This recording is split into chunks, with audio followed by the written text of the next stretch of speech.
Party. શું કરો છો તમે બધા અહીંયા? કઈ નહીં દીદી, અમે તો ફ્રી છે એટલે મોબાઈલમાં ગેમ રમીએ છીએ. કેમ તમારે બોર્ડની એક્ઝામની તૈયારી નથી કરવાની? હજી તો વાર છે, થઈ જશે બધું. અરે યાર, તમારા બધાની વાતમાં મારો પ્લેયર આઉટ થઈ ગયો. અરે પ્રનિલ, તું આટલો બધો અગ્રેસિવ કેમ થાય છે? આજે હું તમારા મમ્મી લોકોને જાણ કરું જ છું કે તમે ભણવાના બદલે મોબાઈલમાં ગેમો જ રમ્યા કરો છો. આવો આવો જી, આવો બેસો, બેસો. બેસો.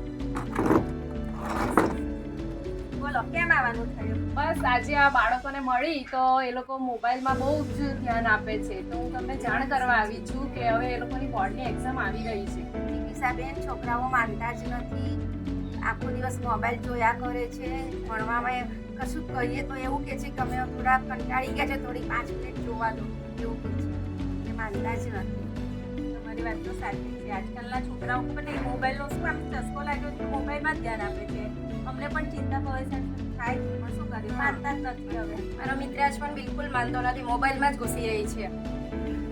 સાનિલ, ઓ સાનિલ, હા, જાને કરિયાણાની દુકાનથી થોડો સામાન લઈ. હું નહીં જતો, ભૈયાને કહો, ભૈયા જશે. હવે જવું હોય તો જા. જાને હવે. કશું કઈ નહીં, મેં તારે તમે જવું હોય નહીં તો જાઓ જા. તો મારે જવું પણ પડશે. મેં દર વખતે જાઉં છું, આ વખતે ભૈયાને કહો નહીં, ભૈયા જશે આ વખતે. રોજ તો મેં જઉં છું.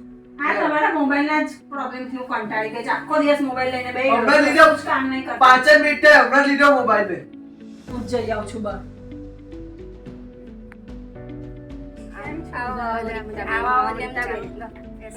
બેસો. બોલો. કઈ ને આ જીગીબેન છોકરાની ફરિયાદ લઈને આવ્યા છે કે સાંભળે મોબાઈલ મારા છોકરાઓ બી આખો દિવસ મોબાઈલમાં જ રચ્યા પચ્યા રહે છે. મારા છોકરાઓ અને મિત્ર છે, બંને મોબાઈલમાં જ ઘૂસી રહી છે. એ લોકો બધા છોકરા બોર્ડની એક્ઝામ નજીક આવી રહી છે ને કશું જ વાંચતા નહીં. શું કરવાનું હવે આપણે આ છોકરાઓને કહેવા માટે કંટાળી ગઈ છું મોબાઈલના પ્રોબ્લેમ. આ પ્રોબ્લેમના સોલ્યુશન માટે આપણે ભરૂચ જિલ્લા શિક્ષણ અધિકારી તરફથી આત્મવિશ્વાસ હેલ્પલાઇન શરૂ કરવામાં આવેલી છે. તો તેમાં તેમના કાઉન્સિલર તરીકે સચિનભાઈ સાહેબની નિમણૂક થઈ છે. તો આપણે બધા એમને મળીએ અને આ પ્રોબ્લેમનું સોલ્યુશન લાવીએ જલ્દીથી, તો આપણે બોર્ડની એક્ઝામમાં છોકરાઓની તૈયારી સારી રીતે થાય. ચાલો આપણે બધા એમને મળવા જઈએ.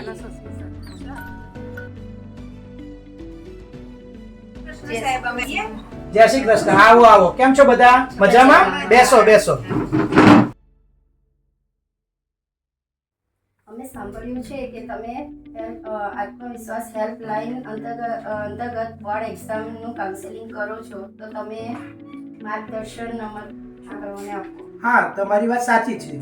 ભરૂચ જિલ્લા શિક્ષણ અધિકારી કચેરીના માનનીય ડીઓ મેડમ સ્વાતિબા રાવલના માર્ગદર્શન હેઠળ અમે કાઉન્સિલર તરીકે ધોરણ 10 અને 12ની બોર્ડ એક્ઝામ આપનાર બાળકોનું કાઉન્સેલિંગ કરીએ છીએ, જેથી તેમને એક્ઝામ ફોબિયા હોય તે દૂર કરી શકીએ. અમારા બાળકો પણ બોર્ડની એક્ઝામ આપવાના છે 10માની, પણ એ લોકો મોબાઈલમાં બહુ રચા પચ્યા રહે છે. એટલે અમને એવો ડર છે કે એ લોકોનું બોર્ડની પરીક્ષાનું પરિણામ થોડું નબળું આવશે. એટલે તમે એવી હેલ્પ કરો કે અમારા બાળકોનું પરિણામ સુધરે. સાચી વાત છે. આજે 21મી સદીના ટેકનોલોજીના સમયમાં મોબાઈલનું એડિક્શન ખૂબ વધી ગયું છે અને બાળકોને એની લત લાગી ગઈ છે, જેને કારણે એક્ઝામની તૈયારી કરવાના બદલે એ લોકો મોબાઈલમાં જ વધારે રચ્યા પચ્યા રહે છે, જેને કારણે એક્ઝામમાં એ લોકોના પરિણામ પર અસર થઈ શકે. પણ જો એ લોકો એનો સદુપયોગ કરે તો પરિણામ સુધરી પણ શકે. તો આપણે એ બાળકોને સમજાવવા પડે, અને તમે કહેશો તો તમારું કહેલું એ લોકો માને નહીં. એટલે એક કામ કરજો, આપણે એ બાળકો સાથે એક મુલાકાત કરીએ. કાલે તમે ઘરે આવો અને છોકરાઓને ઠીક છે, તો આવતીકાલે સાંજે આપણે ભેગા થઈશું અને તમારા બાળકોને ભેગા કરજો. આપણે એમને સમજાવીશું કે મોબાઈલનો બહુ ઉપયોગ ના કરે. હમણાં બોર્ડની એક્ઝામ આવી રહી છે તો એની તૈયારી કરે. ઠીક છે? જય શ્રી કૃષ્ણ. ગુડ ઇવનિંગ બાળકો. કેમ છો બધા? મજામાં? કેમ છો સાહેબ? આવો. કેમ છો? સર, મને મારી મમ્મી એમ કહ્યું હતું કે તમે અહીંયા અમને મળવા આવવાના છો, તો સર તમે અહીંયા આવવાનું કારણ શું છે? બેટા, તમે બધા કેવી પરીક્ષાની તૈયારી કરો છો એ જાણવા આવ્યો છું, પણ મને લાગે છે કે હું અહીંયા ખોટો આવ્યો છું. તમે બધા તો મને સવાર જગ્યાએ તમારા મોબાઈલમાં જ વ્યસ્ત લાગો છો. ના ના સર, આ શું? આ તમે શું કરી રહ્યા છો? પરીક્ષાની તૈયારીની જગ્યાએ તમે તો મોબાઈલ જ રમી રહ્યા છો એવું મેં જાણ્યું. એટલે મારે મળવું હતું. તમારી બોર્ડની પરીક્ષા કેવી ચાલે છે તૈયારી એ જાણવા માટે આવ્યો છું. સર અમારી બોર્ડની તૈયારી સારી ચાલી રહી છે. હા સર સારી સારી તમારી કેવી તૈયારી ચાલે છે? બોલો. સારી ચાલે છે. તો મને એવું લાગે છે કે ખરેખર બોર્ડની પરીક્ષાની તૈયારીને બદલે તમે બધા મોબાઈલમાં જ ખોવાયેલા રહ્યા છો. અમે થોડી વાર માઇન્ડ ફ્રેશ કરતા હતા. સારી વાત છે, પણ મોબાઈલનું વધારે પડતું એડિક્શન નકામું છે. બોર્ડની પરીક્ષા હવે નજીક આવી ગઈ છે, તો તમારે પરીક્ષાની ગંભીરતા સમજી અને મોબાઈલને ઓછું કરીને પરીક્ષાની તૈયારીમાં લાગેલા રહેવું પડશે. સાચી વાત છે ને? બરાબર સાહેબ તમારી. આજના બાળકો દિવસ ઉગે, બપોર થાય, સાંજ થાય, મોબાઈલમાં જ રચ્યા પચ્યા રહે છે. એના કરતાં જો 10મા ધોરણની 12મા ધોરણની બોર્ડની પરીક્ષા આવે એ પ્રમાણે એ લોકો એની તૈયારીમાં રચ્યા પચ્યા રહે, એમનું પરિણામ પણ સુધરે અને એમનું ભવિષ્ય પણ સુધરે. બધા વાલીઓને તમારી ચિંતા થાય છે એટલે તમને બધાને ભેગા કર્યા છે. તમે જે મોબાઈલની વધારે પડતી લત લાગી ગઈ છે એ ખોટી છે. આમ તો તમને અમે કહીએ તો માનો નહીં, પણ આજે તમારા પેરેન્ટ્સ સાથે ભેગા મળી અને તમને અહીં ભેગા કરવા પાછળનું મુખ્ય કારણ એ જ છે કે મોબાઈલનું હવે આપણે પરીક્ષા નજીક આવી છે તો ઓછો ઉપયોગ કરવો જોઈએ. તમને ખબર છે મોબાઈલના વધારે પડતા ઉપયોગથી કેટલી બધી નુકસાન થાય છે? બેટા, બોર્ડની પરીક્ષાની તૈયારી કરવી જ જોઈએ અને મોબાઈલનું તમારે વ્યસન કે દૂષણ જે છે તે ઓછું થાય એવો પ્રયત્ન કરજો. વર્લ્ડ હેલ્થ ઓર્ગેનાઇઝેશનના રિપોર્ટ અનુસાર 2 વર્ષથી ઓછા બાળકોને તો મોબાઈલ આપવો જ ના જોઈએ. અને તમારા જેવા બાળકોએ પણ મોબાઈલ, લેપટોપ, સ્માર્ટ વોચ આવા બધા ઇલેક્ટ્રોનિક ગેજેટોનો ઉપયોગ બને એટલો ઓછો કરવો જોઈએ. તમે વાપરો તેનો વાંધો નહીં, પણ 1 કલાક વધારે સ્ક્રીન ટાઈમ હોવો ના જોઈએ. એટલે કે તમે મોબાઈલને હાથમાં લો તો આખો દિવસ એને લઈને બેસી ના રહેવાનું હોય. એનાથી ઘણી બધી તકલીફો થાય છે. વધારે પડતા મોબાઈલના ઉપયોગને કારણે આપણા બોડીની અંદર મેલોટોનિન નામનું જે અંતઃસ્ત્રાવ છે એનો સ્ત્રાવ જો ઓછો થાય તો આપણને સારી ઊંઘ આવતી નથી અને ઊંઘ સારી ન આવે તો એને કારણે આપણને બેચેની લાગે, આળસ લાગે, સુસ્તી લાગે અને તમને ચીડિયાપણું અનુભવાય અને પરિણામે તમારી યાદ શક્તિ પણ ઘટે. સમજો છો બેટા શું ઘટે? યાદશક્તિ. અને પરિણામે તમે પરીક્ષામાં વાંચવા બેસો ત્યારે તમારું માઇન્ડ મોબાઈલમાં જ ખોવાયેલું રહે અને આ એક જાતનું એડિક્શન છે. મોબાઈલના એડિક્શનને કારણે તમને થોડી વાર વાંચતા વાંચતા એવું થાય કે લાઈ મોબાઈલમાં શું આવ્યું એ જોવા બેસી જશો. વોટ્સઅપ, ફેસબુક, ટ્વિટર, યુટ્યુબ આવા બધા પ્લેટફોર્મ ઉપર તમે થોડી વારે જ્યારે સર્ફિંગ કર્યા કરશો તો તમારું માઇન્ડ જે યાદ કરવાનું છે પરીક્ષાની થિયરીઓ એની જગ્યાએ આ બધામાં ખોવાઈ જશે તો પરિણામ આપણું નબળું આવશે. હું નથી ઈચ્છતો કે તમારા જેવા હોશિયાર વિદ્યાર્થીઓ મોબાઈલની લત લાગી જાય એને કારણે પરિણામ ખરાબ થાય. એટલે હું તમને સમજાવવા આવ્યો છું બેટા. તમે લોકો જમતી વખતે પણ મોબાઈલ લઈને બેસો છો એ પણ ખોટી આદત છે. તમને ખબર છે મોબાઈલ સાથે રાખીને જમવાથી શું થાય? બેટા, મોબાઈલ સાથે રાખીને જમવાથી તમારી પાચન શક્તિ નબળી પડે. સાથે સાથે તમે કેટલું જમ્યા તે પણ તમને ખ્યાલ ના રહે. એને કારણે મેદસ્વીતા પણ થઈ જાય અને કેટલાકને કુપોષણનો પણ શિકાર બને છે. તો આમ મોબાઈલ તો ખરેખર જમતી વખતે સાથે રાખવો જોઈએ જ નહીં. એમાં માતા પિતાની પણ વિશેષ જવાબદારી છે. સાચી વાત છે સાહેબ. બાળકોને તમે થોડુંક સમજાવો, પ્રેમથી કહેશો તે તમારું 100% માનશે. એમાં એકલા બાળકોનો વાંક છે એવું નહીં, માતા પિતાએ પણ આ વાત સમજવી જોઈએ. સાથે સાથે તમે જ્યારે અભ્યાસ કરવા બેસો છો તો મોબાઈલ લઈને બેસતા હશો. સાચી વાત છે ને?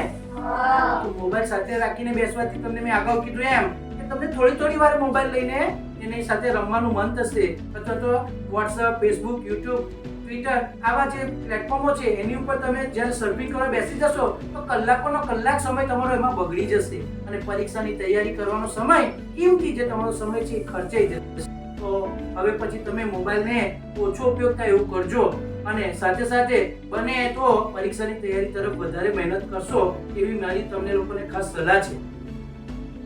બેટા, મોબાઈલનો વધુ પડતો ઉપયોગ કરવાને કારણે આપણને આ બેક પેન થાય છે. સાથે સાથે આ નેક પેન એટલે કે ગરદનમાં પણ દુખાવો થઈ શકે છે અને વધુ પડતું મોબાઈલના ઉપયોગને કારણે આપણી આંખોને પણ નુકસાન થાય છે અને આંખોના નુકસાનને કારણે તમને દેખવાની તકલીફ થાય, નજીકનું વાંચવામાં, દૂરનું જોવામાં પણ તકલીફ થાય. તો વધારે પડતો મોબાઈલનો ઉપયોગ કરવો ના જોઈએ. એના માટે તમારે સ્ક્રીન ટાઈમ નક્કી કરવો જોઈએ અને 20-20 રૂલ ફોલો કરવો જોઈએ.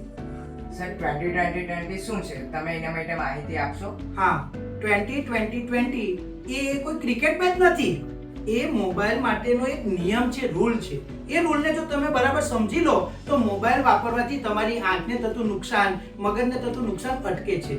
એટલે કહેવાનો તાત્પર્ય એવું છે કે 20 એનો મતલબ જો તમે 20 મિનિટ સુધી મોબાઈલની સ્ક્રીન સામે એક સાથે એક ધારું જુઓ તો પછી 20 સેકન્ડ 20 સેકન્ડ માટે 20 ફૂટ દૂર 20 ફૂટ દૂર તમારે ગ્રીનરી તરફ નજર કરવાની, જેથી કરીને તમારી આઈનો કોન્ટેક્ટ મોબાઈલ સાથેનો ઓછો થાય અને આંખને થતું નુકસાન ઓછું થાય. કારણ કે મોબાઈલમાંથી પણ ખૂબ જ ઘાતક રેડિયેશન નીકળે છે અને કિરણોને કારણે આપણને ઘણી બધી બીમારીઓ થતી હોય છે. તો આ નિયમ હવે તમે સમજ્યા હોય તો એનો ઉપયોગ કરજો. સાથે બેટા મોબાઈલ વાપરવાની ના નહીં, પણ મોબાઈલની અંદર તમારે ગેમ્સ કે પછી વોટ્સઅપ, ફેસબુક, યુટ્યુબ, ટ્વિટર આવા બધા સોશિયલ મીડિયાની સાઇટો ઉપર સર્ફિંગ કરવાના બદલે જ્યારે તમને અભ્યાસમાં કંઈક તકલીફ પડે તો વાલી મિત્રો ખાસ તમને પણ વિનંતી કે બાળકોની સાથે રહી અને ઘણી બધી એવી સારી એપ્લિકેશનો છે અને યુટ્યુબ ઉપર પણ આપણા ગાંધીનગરના તરફથી પણ વિડીયો બનાવીને અપલોડ કરવામાં આવ્યા છે શિક્ષણને લગતા.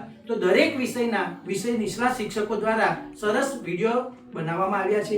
તેના મદદથી તમને જે અઘરા લાગતા ટોપિકો છે તે તમે સમજી શકો છો. તો આવો મોબાઈલનો સદુપયોગ કરવાની મારી ના નથી, તો બેટા સાથે સાથે પરીક્ષાની પણ તૈયારી કરતા રહેજો. બસ મને આટલી જ તમારી સાથે અપેક્ષા છે. બોલો, મારી વાત માનશો ને? બોલો બેટા, તમે બધા મને પ્રોમિસ આપો છો કે બોર્ડની એક્ઝામમાં ખૂબ જ મહેનત કરીને સરસ પરિણામ આપશો અને મોબાઈલનો ઉપયોગ ઓછો કરશો? અમે વચન આપીએ છીએ કે હવે અમે બોર્ડની સારી એવી તૈયારી કરી અને મોબાઈલનો વિવેકપૂર્ણ ઉપયોગ કરીને બોર્ડના પરિણામમાં સફળતા પ્રાપ્ત કરીશું.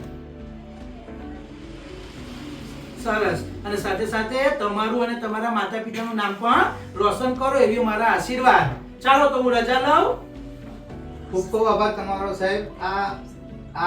આજના યુગમાં તમે બાળકોને મોબાઈલ ઓછો ઉપયોગ કરવાનું જે સમજાવ્યું અને ઓછો ઉપયોગ કરીને કઈ રીતે સફળતા મેળવવી એ સમજાવ્યું, એ બદલ આપનો ખૂબ ખૂબ આભાર. તમારો કિંમતી સમય બાળકો માટે તમે ફાળવ્યો તો તમારો આભાર.